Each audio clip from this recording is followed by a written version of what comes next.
They're primary institutions. There's a lot of opportunities. You learn a lot of different skills. You meet a lot of different people. It's just a great place to work. After surgery or a hospital stay, the rehab teams at Rice Estate and Heritage at Lowman help people go home. From day one, it was all about me. Working together, my rehab specialist designed a treatment plan to help me reach my goals. Now, I'm back at home, shopping with friends, playing golf, even walking down the aisle. I'm living my life even better than before. The choice is yours for in or outpatient therapy. Tell your doctor you want rehab from the Heritage at Lowman or Rice Estate. I'm an administrative assistant here at Police Services for the Department of Corrections. What I love most about SCDC is the unlimited career opportunities. Correctional officers, nurses, teachers, facility management is a rewarding experience. Chief Meteorologist Deminis Brown, weeknights on WIS.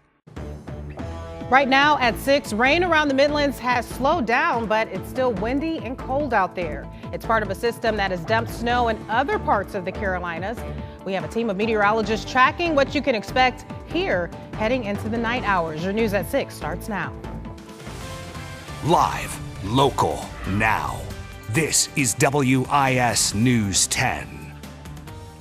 Thanks for joining us. I'm Emily Scarlett. Light showers around the Midlands right now on this first alert day, but another round is headed our way. Our part of the Carolinas getting plenty of the cold air and rain, while other areas have scenes like this. New video out of Raleigh, North Carolina, showing homes and neighborhoods completely covered in snow and transformed into a winter wonderland. We'll show you more of these images in just a moment. First, Chief Meteorologist Deminis Brown and meteorologist Kevin Arnone are tracking what we can expect in the Midlands tonight. Let's start with Deminis. Hey, Deminis. Hey, Emily. So let's talk about it. Today is an alert day. Tomorrow is an alert day. We still have these winter weather advisories posted for Newberry, Fairfield, and Kershaw counties as we go through tonight and also through part of the day tomorrow. Here's what we're tracking outside right now. We're mainly tracking some low clouds, some areas of drizzle, but the significant rain is to our north. You'll also see where some of the snow is located in portions of North Carolina, the Piedmont, portions of Virginia as well, and you'll see some rainfall near Norfolk and northeastern North Carolina. Here's the deal. We're going to have another push of colder weather and a little wraparound moisture with this activity as we go through tonight and through the day tomorrow. It's also going to send down a little surge of colder weather with it as well, and that means that some of this precipitation will likely change over to a little wintry mix and maybe some snowflakes for some of us early in the morning.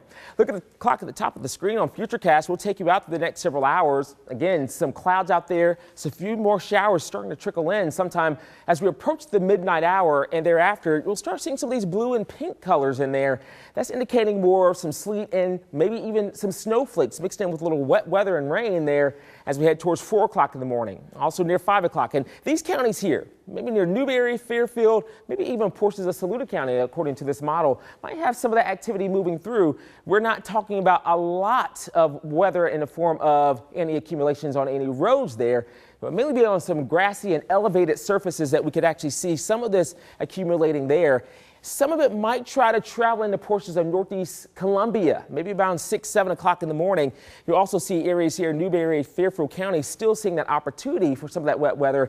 And then things start to kind of wind down just a bit as we go through the morning, but we'll start noticing a little bit more rain mixing in. And then we might have another push of some colder weather later on in the evening hours tomorrow that could produce maybe a little sleet, maybe a couple snowflakes mixed in with rain. Now, to talk more about this potential threat for a little wintry weather to move in, here's meteorologist Kevin Arnone. Kevin? Deminis, thank you. Yeah, and I do want to show you this area highlighted in the blue, and it actually coincides with the areas that are actually have the winter weather advisory. And again, this is what we're watching for, a little bit of maybe a dusting of some of that sleet and some of that snow to accumulate again on your grassy surfaces, and as Deminis mentioned, your elevated surfaces like, let's say your car or maybe your driveway. So something you need to watch for tomorrow morning. Now, as far as our roadways and our interstates, they're going to be fine. The reason for that, we're still tracking those temperatures to stay above 32 degrees. But again, certainly possible to get on maybe your car or your windshield. You may have to brush that off tomorrow morning if you do wake up early enough. Most of us here in the Midlands will be fine, though, as we go through, again, your morning. So that would end around 10 o'clock because as those temperatures start to rise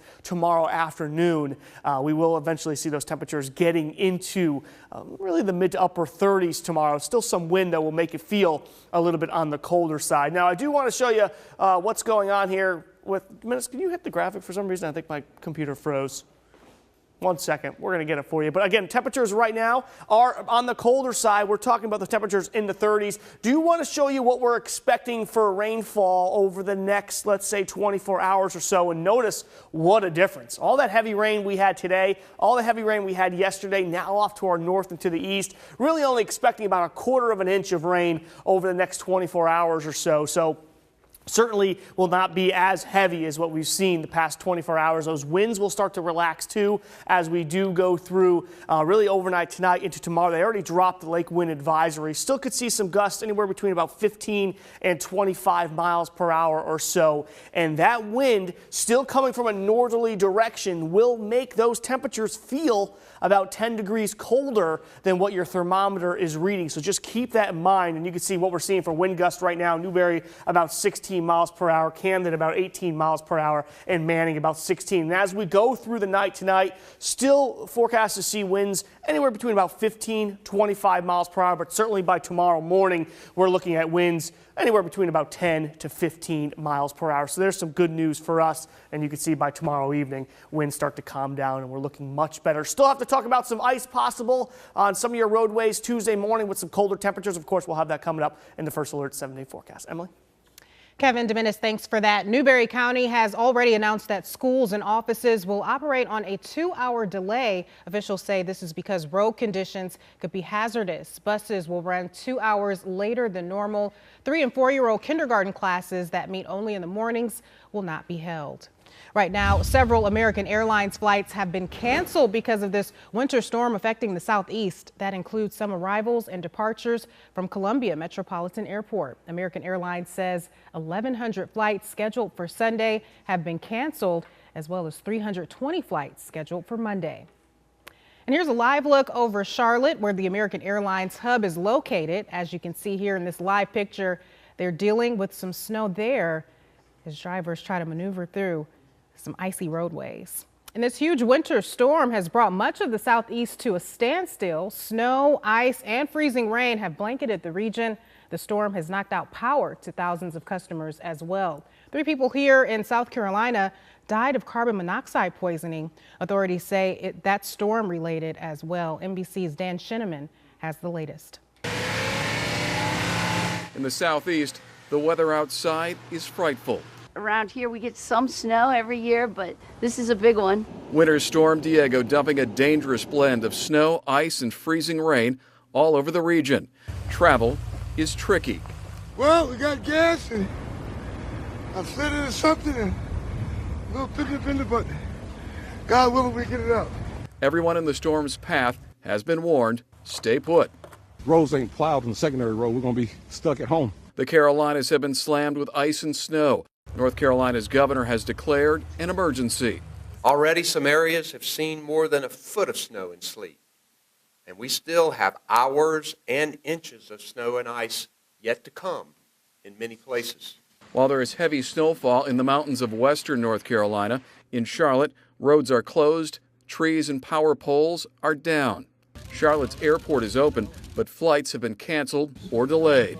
While in Greensboro, most of the city has shut down. We have not had a snow like this in recent memory. It's an early snow. We are getting more snow in one day than we normally get the entire year. And the winter weather is not over yet. Forecasters say it could continue through Monday. Dan Shenneman, NBC News. And to keep up with conditions here in our area, you can download the WIS First Alert Weather app. You can watch live radar and see current temperatures 24/7. All new at 6, Columbia police are investigating a suspicious death. Someone called 911 after finding a female unresponsive around 9 this morning on the 3000 block of Kalk Street. That's off of West Beltline Boulevard. The coroner's office is working to identify that person. An autopsy will be performed tomorrow. If you know anything about this death, call Crime Stoppers at 1-888-CRIME-SC. The man accused in the kidnapping and murder of a 13-year-old girl is scheduled to appear in court tomorrow.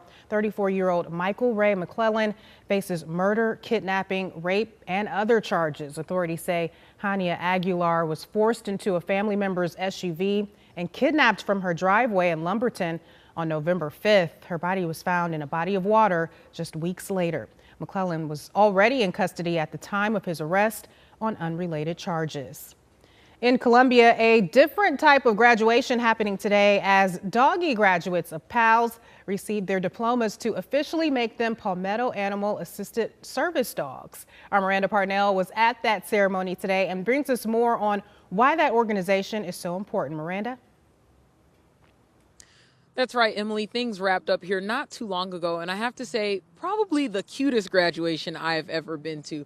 But we spoke with some of the people who are now teamed up with these dogs, and they say just in the short time that they've worked with them, this has already been life-changing. 7 dogs were presented with their diplomas today, and they'll be assisting folks with needs that range from help with seizures to mobility to PTSD. And each of the people paired with these animals gave a little speech about their experiences so far, and we caught up with some of them before the ceremony started to find out just how impactful their new partners have become in that short period of time.